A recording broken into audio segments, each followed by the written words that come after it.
دعا کنیم پروردگارا امروز جمعه و همه روز و همه وقت ما رو مبارک با برکت بگردون.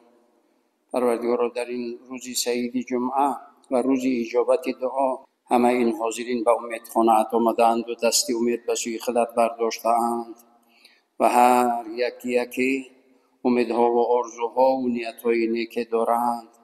همگان را به مقصدهای اصلی و نیتهای نیکشان برسان. کامیابی های دائمی، سعادت دارین نصیب و روزی بگردان.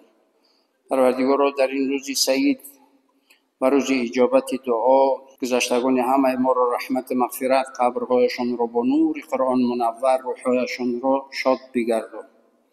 پروردگارا در این روزی اجابت دعا کشور ما را همیشه آرام، همیشه آباد، همیشه پیشرفته و ترقی کرده از جهت دین و دنیا در حفظ و حمایه و پناه خودت نگه